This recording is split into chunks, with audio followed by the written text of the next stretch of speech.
everybody. Welcome back. Back on the felt. Said we are going to do a language litigation integration video today. I lied. Just fiending for the Hugh blows. Same type of deal. Poker strategy talking through any board dynamics that I see. Hopefully we get some new interesting ones from the previous tournaments. Discussing how I play poker. What I think good strategy is. Again, I don't think I need to record on here, but might as well. Just to be sure. So you didn't miss any hands. That was literally the first hand being dealt out as it got fired up. Again, I load up Bovada. It says 8 out of 9 registering for a $1 tournament. So then I gotta get the screen going. I see my little green light. So still not so sure about the float on top thing, but it doesn't look bad. I've watched all of my poker tournaments fully through, and as a strategist, I like watching them. So trying to get some more. We've only had one money game on camera. You can see I played another dollar game this morning for my morning game, and I lost. It was 4th place. Played well. Again, at this point, like I said, might have 1 or 2 hands that I don't play properly. Let's see if I can just stretch it out a little more. I want you to be able to see just leave it like that. 6-9, nice. That's a good hand. We got to try that one. But any board dynamics that comes up, hopefully getting some more interesting scenarios. But again, it's the same type of deal. Just got to see the live hands to commentate them properly. Still have not done my house chores. I don't have to do much. So 6-9, open board, no straight draw, no flush draw. Jack high, jack pair would bet, middle pair would bet. I'm out. Wanted to go for the 6-9 just for the symbolism. But got my old trusty old Busch Lights today. Just got back from the gas station. So I'm going to be picking up some Nepali. Dudes at the gas station speaking Nepali. And once you get, again, like I said, I'm phonetically trained. I'm probably 25 to 35 languages just listening through music. The biggest thing for languages to me is I have to be able to learn the script to the sound, or at least one-to-one for the words. And again, Nepali is written in something that I do not recognize, so... It's not that learning the language is more difficult, it's just a barrier to entry for me. Typically I'll just go back to some alphabet in the Roman, that use Roman letters. Where's my little, let's make me a little bigger. No, let's just leave me as is. Yeah, I want to try it out. Tamale.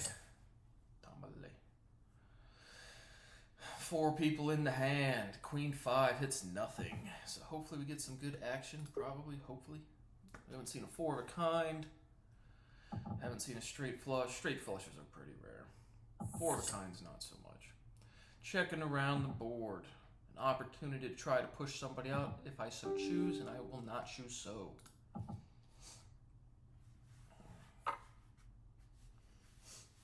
In bet of 80, I am out. I told you I was going to do a language litigation integration video today. Still done. I would have hit queen on the river, but not handout carry on at all. King 3, let's have it go. But I was going to do a language litigation integration, and I just didn't feel like it, so it's done, like the material's done. So typically it's like every at maximum 3 days of news and that stuff. So again, getting into the way I do my notes is I literally write them all hand, and again, for historical reasons, that would be pretty interesting if anyone cared. But I'm destroying all of my first principle work from here until I get published. So keep destroying human history. It's good stuff. I don't need it. But again, everything's theorems that can be built on in the future, and people just we don't want that. We can't. It's Sean Carroll. We can't keep up. Again, life is a blip, and 10 years, 20 years, 1,000 years, people are going to care about this theorem over here, and you guys don't today because, as we talked about so eloquently on the last tournament. But just basically what I do is I write just a college-ruled, we got a shove, so pocket pair probably, maybe hit the 6. Pretty good. Turning this a $1 game, so if we get to the money, we'll be playing till the end. $3 games are triple-up games. But I write, like college ruled, I'll write a talking point, and then if it's a big story, leave 2 or 3 lines to follow up notes or further progressions. And if it's just something, I don't expect to have a ton of follow up, I'll just leave 1 line blank below it. to add any additional details. Again, all handwritten. I gather all the news myself. I'm sure like Ben Shapiro has a team of people collecting his data points, and he sifts through the ones he wants to talk about. Now I do everything. So we will write a talking point, skip a line, skip a couple lines if it's a big story, and then by the time I get to about halfway through the backside of if it's a loose leaf paper, flip it over. Once I get through the second half, it's pretty much going over 45 minutes. So I'm definitely at that point now. So kind of small bets. I'm not really watching the hand. Flush draw, straight draw.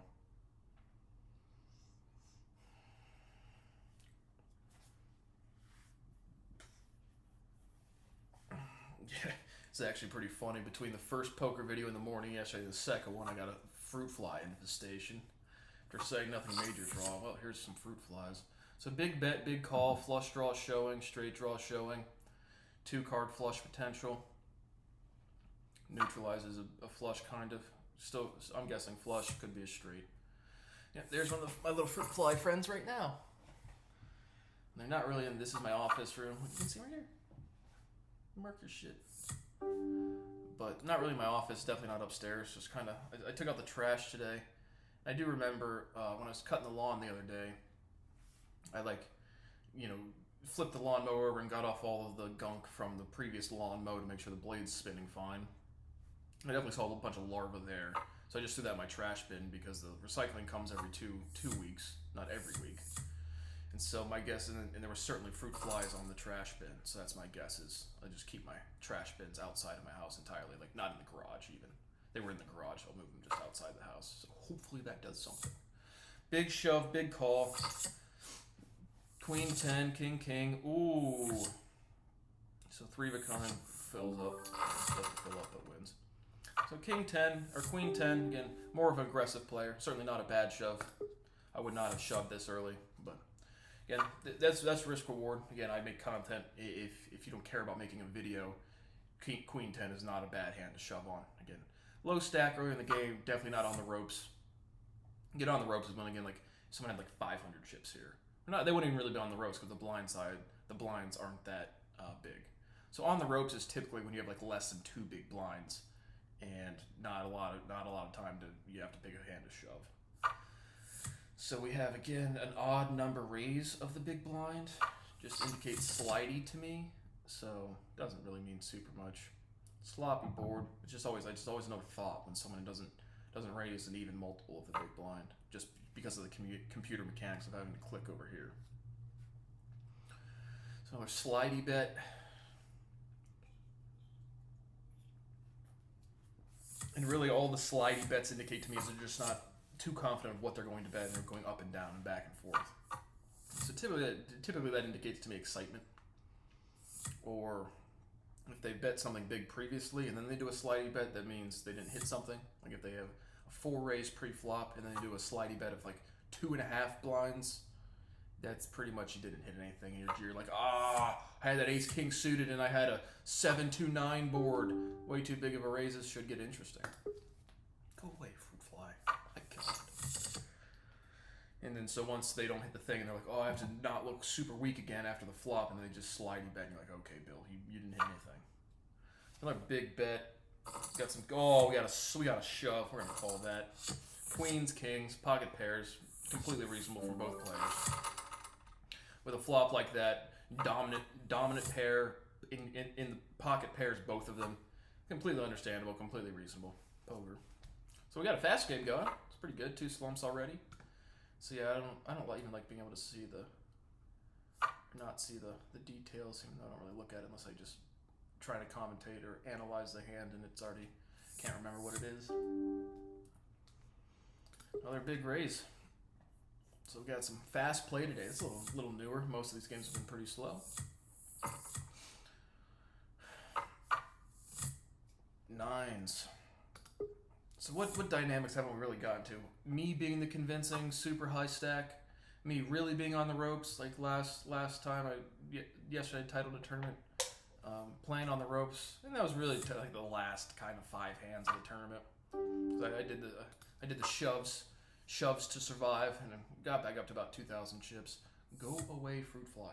Tom away. I don't even know what that means in Nepali. Tamale is a thing or something. Pocket nines, middle pair, instant shove. I'm thinking bigger pocket pair. I'm thinking the same type of deal. Bigger pocket pair. Maybe again. I don't see.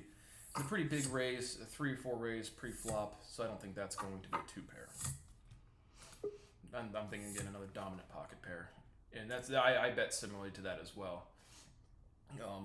You have a good pocket pair. Again, I would not raise pre-flop on a good pocket pair. Certainly not at this point in the tournament. But you see a super sloppy board. You're licking your chops, and so do I mind? Would I shove all in there? Again, you could induce a call, but I think you're more likely to get a call with just to fake a value bet, throwing a 1 bet, and then check the turn, and then a big bet on the river. Give them a couple more cards to maybe hit something. You look like you're weak, and then you still have the dominant pocket pair. Conversely, again, if you have pocket kings and an ace comes out, neutralizes that pretty substantially. But I think the best strategy there, assuming that was a dominant pocket pair with a super sloppy flop, would be to fake a after again, and they raise pre-flop, so to fake a miss. Instead of raise pre-flop and then shove all in, clearly you have something and you're happy with the board. Again, I might try that out just for funsies. Try that strategy out. Try to raise pre-flop if I do have something commanding, and then fake a value bet. I do that kind of strategy, but after the flop. So might try that out just for funsies, just to see if it works, whatever. But again, I've been playing so long that it's like I've already developed the strategy before I filmed tournament 1. It's like I've already established what seems to be the most probabilistic betting strategies. So big bet, probably triple tens. 6-10 offsuit. Let's have it. Let's play ahead.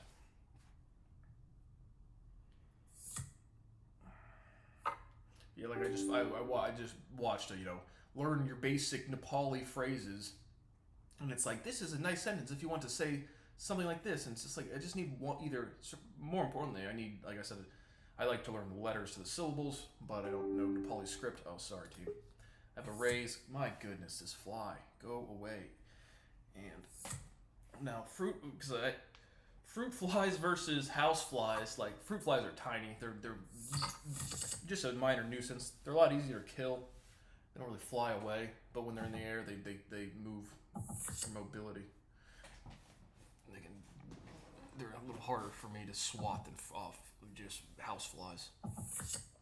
So checking through. Looks like a raise pre-flop.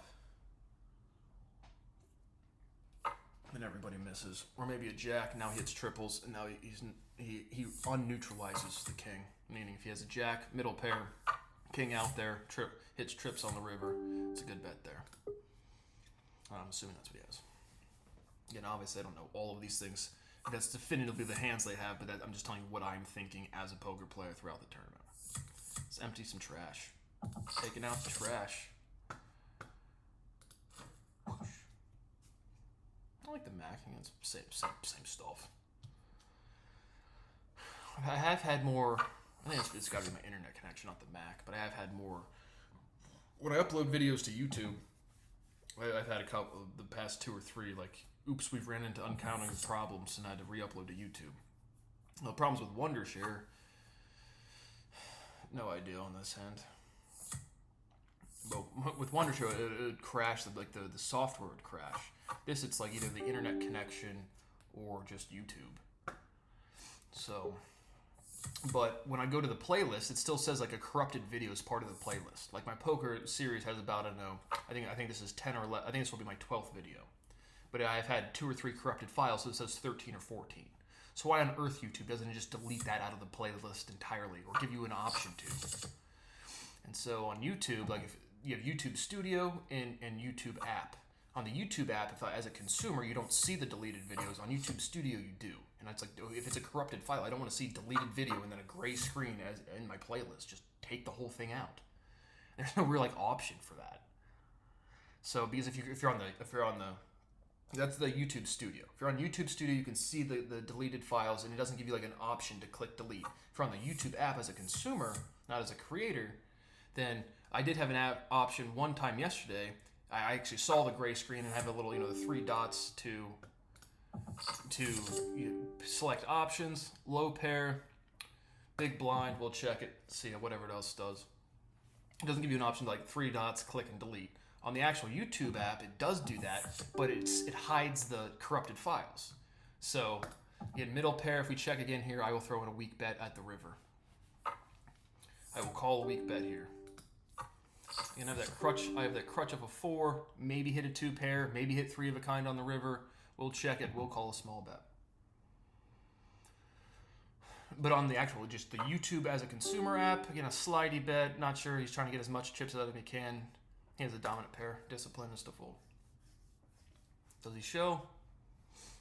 No. And typically when they don't show is they have a higher hand, because if they're immature players and you show your cards and they're like, ha ha ha, look, you folded a better hand, then they will show their cards. So typically people who don't show their cards, and maybe once or twice do, typically they're showing him when they're like, ha ha, gotcha, like every other 14-year-old on the planet.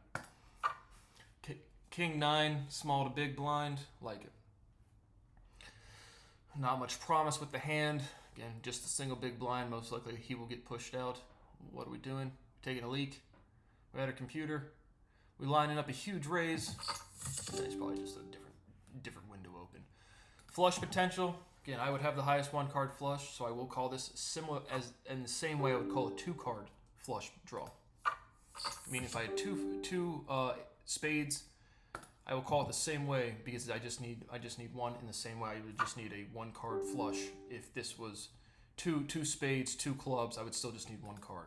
And I have the dominant spade should I hit. I don't hit, now I fold. So it does not get flushed up. And so I'm certainly out. He's certainly betting something. But like I said, on the actual YouTube app, if you click a playlist as just as a consumer, not a creator setting up your channel, it says, it still says like 14 videos in the playlist, but then it says right at the top, three unavailable videos are hidden. So like, why don't I just delete them? They're corrupted files. I didn't delete a video. It's not like I uploaded something and took it away. It was just like it didn't work. And so why on earth have a bunch of these gray boxes in the YouTube Creator Studio just says deleted video with no optionality around it? It's like, what is that? Can people make products that make any sort of user interface sense? No. Just no. So 3 raise. I think that was a 3 raise. Decent sized bet from the guy who didn't raise. They both have something. If I was forward, I would have checked the flop. If you bet the guy who raises and then he shoves and you fold, you just lost another 113 chips. So I see no strategic advantage to trying to initiate a bet against someone who's raised substantially. Because if you get a lot more information if they come back and they initially bet. Again, you get to see the sizing of the bet. Again, a bet smaller, if they 4 raise and then they 2 bet after the flop, they're probably trying to still look strong. If they bet the same amount pre and post flop, they either hit and try to progressive, or they are trying not to look weak to get someone else initiate a bet to push them out after they missed the flop. And so just to initiate a bet after someone had a big raise, and then of a slidey bet, and then dude comes back, shoves all in. It's just like you just gave the dude another 113 free chips. So that bet made no sense to me at all. But I think really making these videos and watching them, literally again rewatching them, I get more strategy even watching the old hands. And it's the same for everything. Big raise should call here. Queens versus Rockets, completely understandable. We want the doesn't really matter. I don't know if we wanted a slump, but I think it was just redistribution of funds. Again, redistribution of funds do not change board dynamics. Consolidation of funds does. Tamale. I don't know what that means. Namaste. Tamale.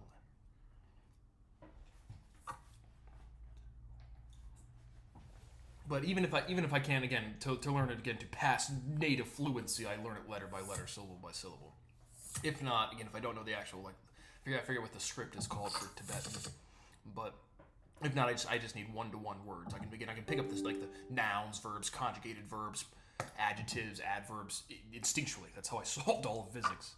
But again, when I get fluent in Spanish, past fluent in fucking Spanish. I met Carlos yesterday. Small bet, straight draw, no flush draw, 1-card straight draw. Small bet I will call on the gut shot 10, not on a 98. 4 loves the slidey bets. But again, like when I watch Narcos, I can follow the Spanish fine, and I can literally word for word translate it, and I just look down at the subtitles, and it's just not the correct semantic word for word translation to try to reflect the context. It's just like, stop. And so I try to avoid that because again, I don't like just blurting out phrases I learned on the internet. I have to intimately know word for word what I'm saying. So a big bet there at the end of the hand. Dude probably hit something. Let's give it. Can we do full screen float on top today? No, we cannot. What am I doing wrong there? Like, but see, it instantly goes back to floating on top with here. I think it's got to be Bovada then. Bovada, not the Mac. No, it's big enough. Some pretty colors in the background. I got rotisserie chicken for dinner tonight. That's cool. Some good meat on the bone. I'll buy a cold cooked chicken from Meijer. I saw a lady at Costco loading up on Reddit. But I really like rotisserie chicken. It takes 50 to 60 minutes to reheat in the oven, even though it's fully cooked. But good meat on bone food. Sorry, I keep looking at these fruit flies. If my eyes dart somewhere, it's like, oh, more fly infestation because I'm a dirty piece of shit. Big board. Not big raises. I think there was a raise. What blinds? We got 25-50. Yeah, so we were at some sort of raise. Big blind called. Big board, flush draw, ace king, check. 3 would have had been the one to raise. Another slidey bet. And if there, and now additionally to that, if there's too many slidey bets, like if every bet they do is slidey, then that just means they're just using the slider to position size. Most people just click the multiples of the big blind. So these are super nuanced internet dynamics. But if they're consistently doing even multiples of the big blind and then they do a slidey bet, that shows uncertainty. If they're always doing slidey bets, that's just like they're having fun with the slider. So go away, fruit fly. Shoe fly, don't bother me. I am not calling this. And I have not gotten many hands this game. Another rip-roaring tournament. I get on a roll. Start playing more aggressive games, or just for funsies, I'll do a $50 or $100 game. Why not? But again, it doesn't change the dynamics. But again, I've maybe played a couple $50, $100 ones back in the day. But you know, people might be more serious. But again, I don't know. Cards is cards. If it flips over the wrong card on the river, you're out. So it's not like. Again, it's another thing. It's like stock trading, where it's like percentages matter, not the actual dollar figure of what you're doing. The only, as we discussed previously, again, at these lower micro stakes games, I still get good dynamics out of them. So it's not like that would be the only degradation, is if these lower games are just total slop from everybody, and I've played for years and they're not. Jack 5 offsuit, big blind, will not call any raise. Come on, player 6, I'm throwing some Z's. Oh no, I'm floating on top.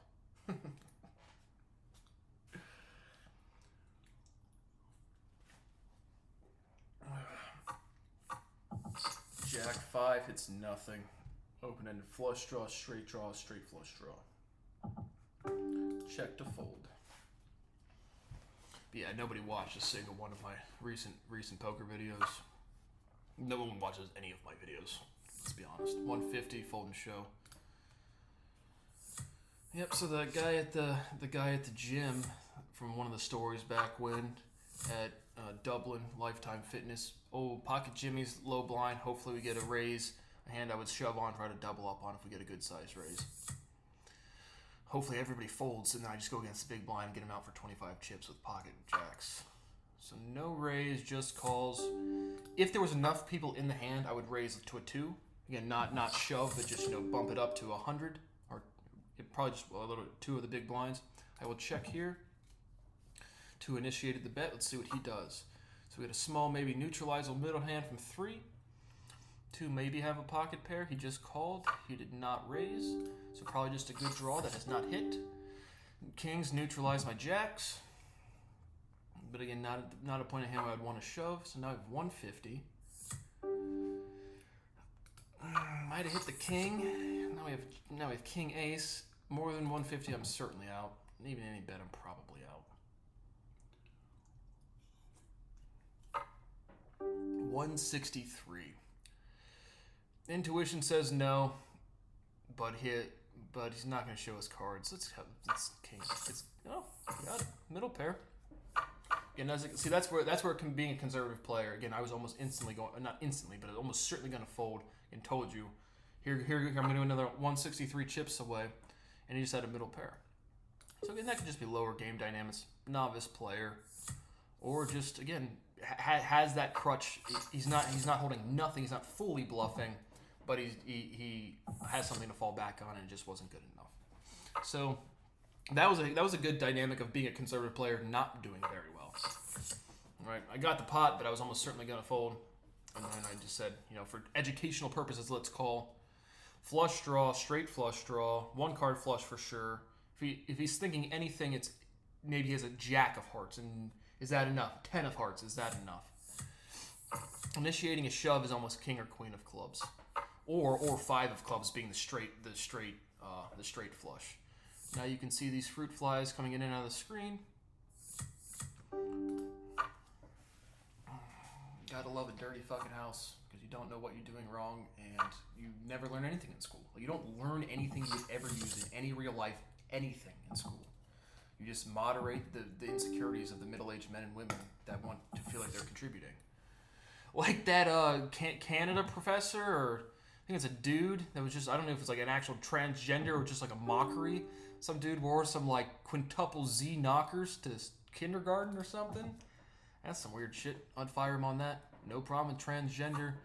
Any type of weird sexual interaction with kids is a no. It's a no from me, dog. From straight people, like from non-trans. Sex around kids is weird, and I've never had any sex. Let's be honest. Go away, fruit flies. So I really don't know what to do with them. I mean, I just keep murking all of them on the windows. But I just keep kind of, the biggest problem is I don't know where they come from. Like at Grafton Park, I don't know where they come from. The flies are the biggest problem. It's like when you can't find the source, and it's just like, sweet. So I'm just like stuck. Awesome. And that's when buying an exterminator would come into play. But I don't have cash flow. Sick. So come on, let's get to the money. We need a first place win on a $1 game. Because if you get a $3 game, once you get to 3 players, the tournament's automatically over. So there's the hand where you get a full house with a 7-2 offsuit. If you're like the big blind or the small blind and you call. And then typically you want somebody to have like an ace there on the turn. If you have the 7-2 full house off the flop. Which I've literally had that hand a couple times. But big bet, maybe a 7. And they just called pre-flop, so probably not any big draws. Ace 7 suited, King 7 suited, 7-10 suited.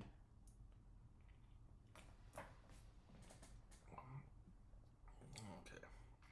Make a decision, big guy. We don't need to activate our time bank. And this again, I don't know, thinking. How about overthinking in poker? Yeah, again. Once you've seen enough strategy, you just make decisions. And like anybody in any real scenario in life, if you have to think to make a decision, you don't know what you're doing. Any expert goes off intuition instantly. And whether flying a fighter jet or commanding a attack battalion for the Navy SEALs. Oh, I'm gonna sit here. I'm gonna act. I mean, my team leader just got whacked. We're in the trenches, like literally in the war trenches, and now I'm the leader of the battalion by chain of command. I'm gonna review my resume as we're literally getting enduring gunfire to see if I would like that. And so again, it's just knowing what to do and when to do and being trained to do so. Big bet. Could be a straight. I'm thinking a jack. I'm thinking a jack there. 3-6. Where are we at? We have probably one more hand if this hand doesn't go long before the blinds go to substantial thoughts. Pace of the game started off fast, a couple slumps off the bat. Personally, I've had basically no good hands, no good, super good interactions. Tamale. I literally just watched like beginner Nepali phrases right before this game. But again, I thought Nepali might have been Roman alphabet, but it's clearly not. So it's kind of like interesting. I might do like I don't know. I just have to have more expertise in the areas to comment intellectually on. But just like any sort of handwriting differentiation in language, right? When you get a lot of Roman alphabet people. But when you start getting like South Korea, North Korea, Tibet, Chinese, Thai. It'd be interesting to see if I can have any good research insights to just like differentiation of handwriting, which I'm sure I could. It's physics, so. But I just don't know the letters. I don't know the languages. I don't know the history well enough to have any interesting things to say. But there's got to be some sort of historical thesis you can develop for similarities and differentiation between handwriting. Because again, we all make we have the same set of phonemes, same sounds we can make. Queen 2, small blind, I'm going to call it. Because I'm already in the hand. I will be folding anything. Oh, I do have a 2. So we'll see what happens. Oh, big bet, definitely no. But so some sort of just limit of articulation of the handwriting, less letters for the Roman alphabet than the King 3 fold, than the symbols of the Chinese script. But I think Tibetan, whatever the script was, it said it had like 36 consonants and 12 vowels. And those are labels, those are categories. That's that's linguistics trying to do mathematics, forming categories, groups. Was it a Lie group? But again, we have the same anatomy. We have the same set of sounds we can make. Accents come from the sounds we can articulate. But there's got to be some sort of good thesis or good insights for handwriting, differentiation, similarity. But again, if I was ever allowed to integrate into society, I would have already been fluent in all of these languages. I literally think I could learn any language. I definitely could learn any language. I think I could learn all of the spoken languages that are known today, like easily. But I just have no motivation. So we'll say the same shit. Like I said, it's not like I'm trying to be like, oh, look, all these languages I speak. I have to do something today, and I can't read nonfiction books anymore. So I'll make a poker game. Big raises pre-flop. We have an ace out there. Not thinking anyone's gonna have a 6 with that big of a raise and call. Maybe pocket quad 6s. The dude who didn't raise comes back with a big bet. We have a call. Interesting hand. Flush potential, 2 clubs. Somebody's got an ace. Big bet. That's a 6. 6? I think so. So I'm thinking 5. Big raises. 1 card full house. I'm thinking 5 had a big pocket pair or a big draw. And saw the board and was just like, nah. And then 3 hit something very good. Because typically if somebody else raises, you're going to check to see what that guy does next. 3-6 offsuit out.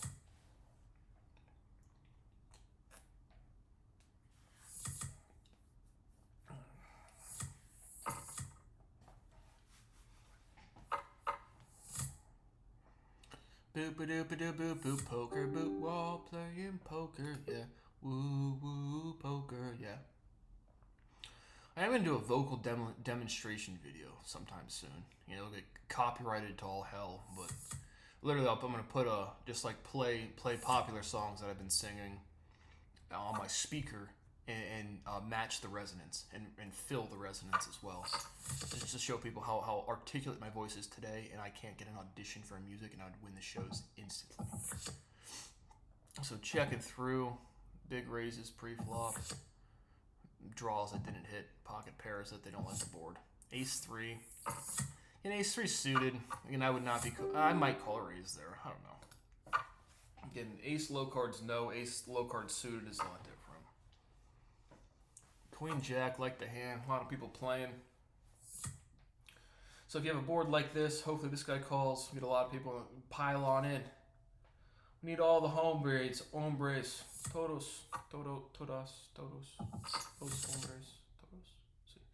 So hit a middle pair, does nothing for the board dynamics. And I'm thinking, this many players, if there was one person that bet that size, I'd be out anyway. But a board like that, I'm thinking ace. This many players, somebody's got an ace. So no need to carry on, big bet, insta bet after the After the flop, hopefully we get a call so we can see something. Guess not. But would have hit 2 pair. But again, decision was made. I would not have been in. Was not in. Doot doot doot doot doot doot shovies. Doot doot doot doot doot doot stabbies. I'm mixing some Baby Shark.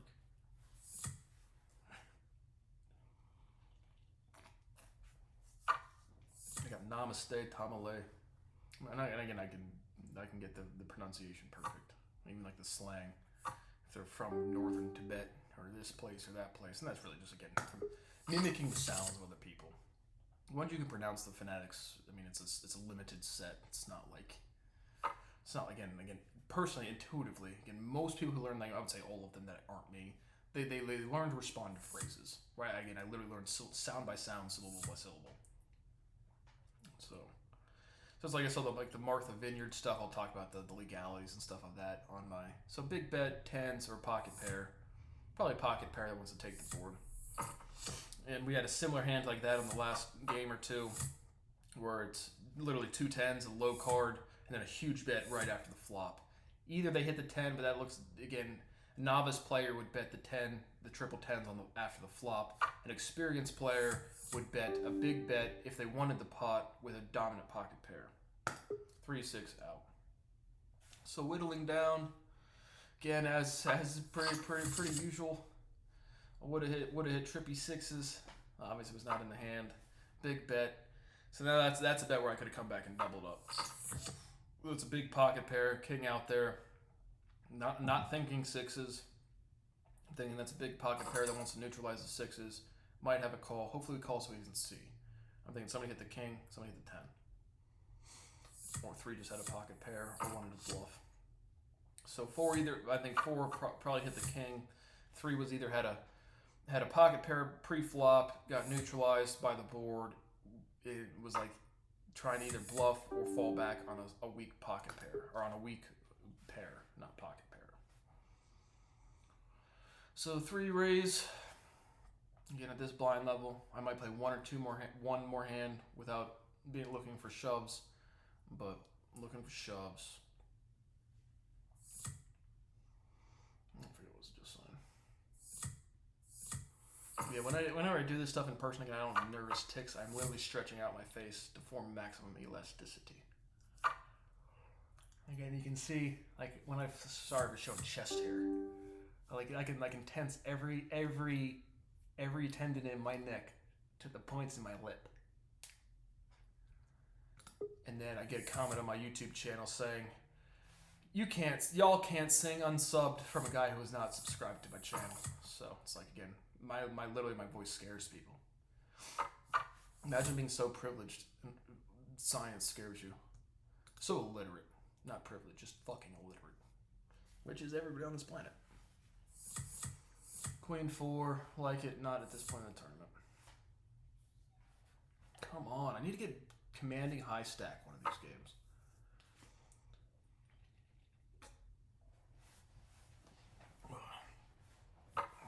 Because I can show you again, playing more hands, being more aggressive on raises, but still not getting, loosey-goosey. I'm just going to tell the last one, fast and loose. Like your mom! I was fast with your loose mom.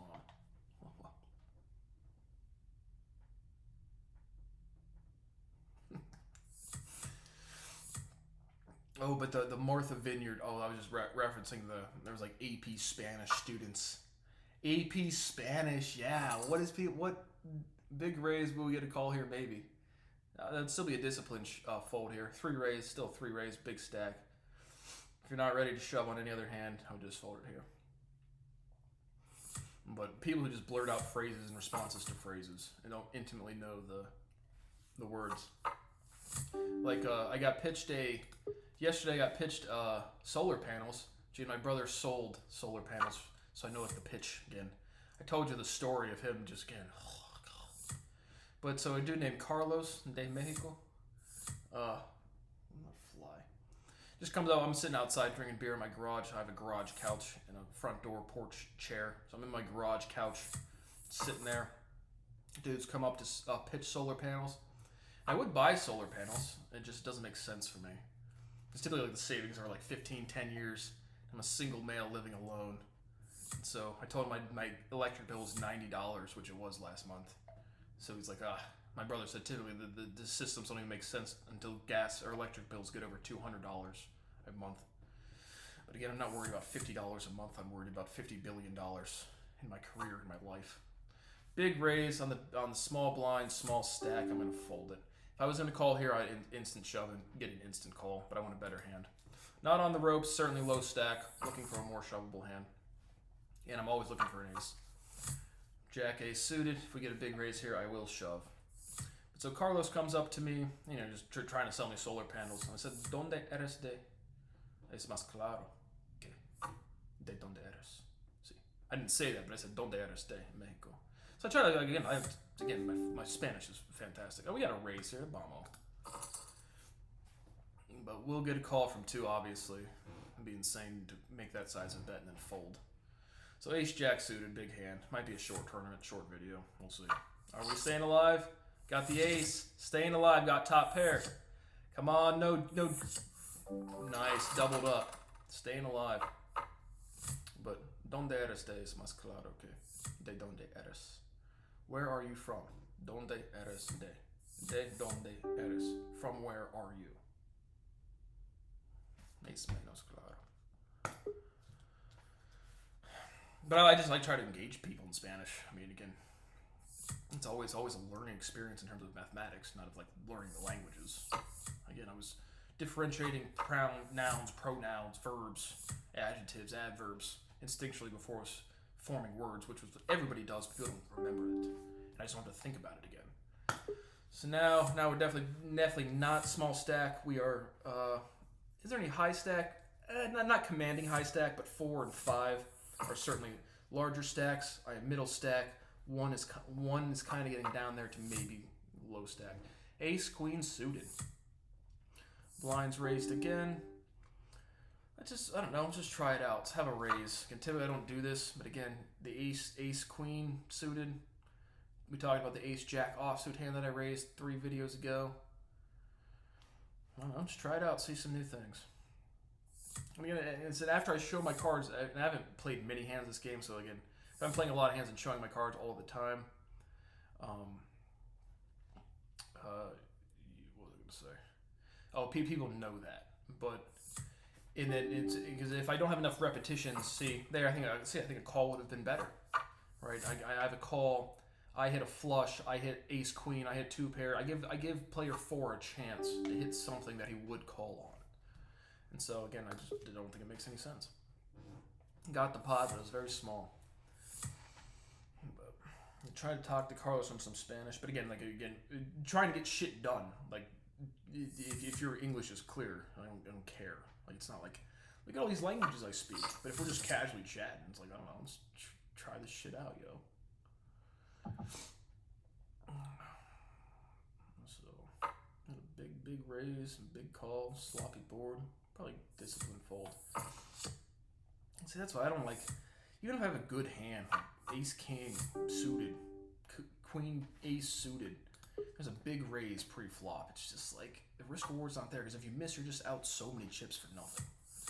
If you do hit, you can come back, and the dude has a big bet. I just think that more often than not, that's not going to happen. Another big pre-flop raise. I'm thinking of that size pocket pair. But even if 5 wants to call, it's probably going to get to a shove level.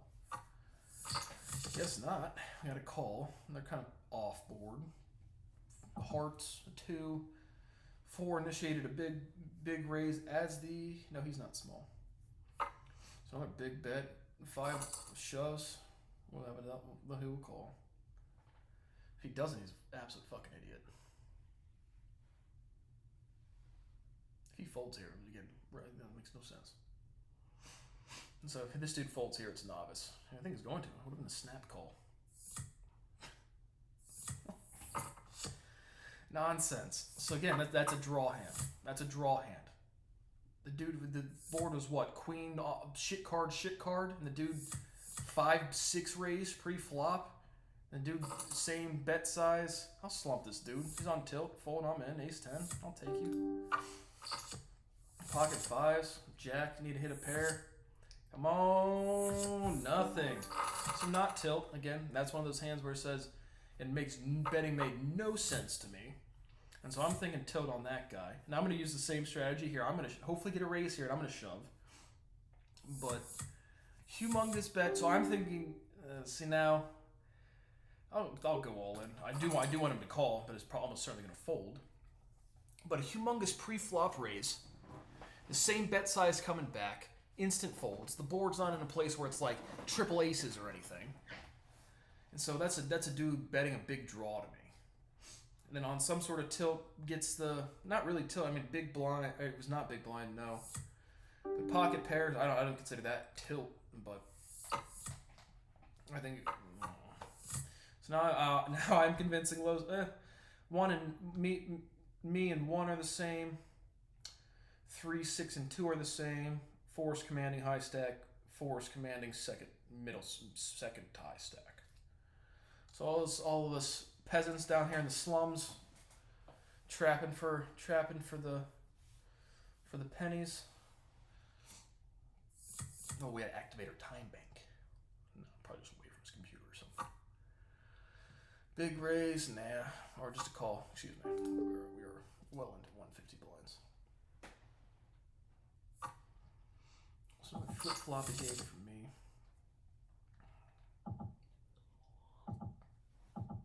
Yeah, man, make poker tournament videos. Not on the streaks when you're winning 70% of the games, when you're losing 70% of the games. Sweet. So we have a big bet. He again from the big blind. If he has a convincing hand, he will call here. 3's got a flush. 5. If you don't have a flush, I would fold here. I don't think it's a bad bet from 5. I mean, a couple players in the game, a board like that. Maybe a 2-card flush, which is what 3 definitely has.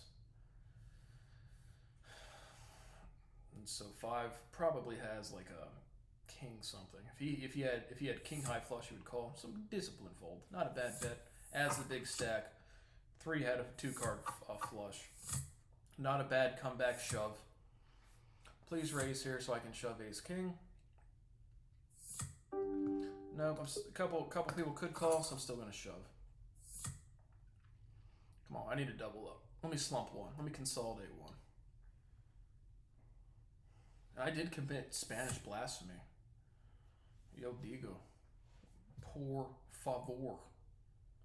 A la truck de comida. Truck en español. Caro, alto, grande, caro. Ace king. Oh my goodness. 3 on the turn. I get slumped out. Glad I got the call. Poker. Survived the flop. I wasn't even really watching. I think the dude had ace 3 or something 3 and hit the 3. So again, that's another neutralizing hand where I have the higher kicker. So he has to hit the low pair, and of course he does on the turn. Why would he not hit that? Because again, does anything work in this world? Absolutely not. But truck in español, caro, alto, grande, caro. No sé. And again, mi vocabulario is at this point it's not bad. But I just start whenever I don't know a word, I switch to another language where I do know the word. Typically English. But when I'm doing French and Spanish, I switch between those no problem. But yeah, so again, another run of the game tournament. Nothing super exciting. Some good commentary. Again, it's all the same type of stuff, but I just like to see the hands live. I think it makes good content. I like watching it as a poker player. But language litigation integration tomorrow for sure. Got put out with a 3 on the turn. Okay, guys. So shorter tournament. It was a little fat. I'm not exactly sure on the timing. It'll be between 35 and 50 minutes. But played all right. So hope you learned something, saw something you liked, and see you on the next one.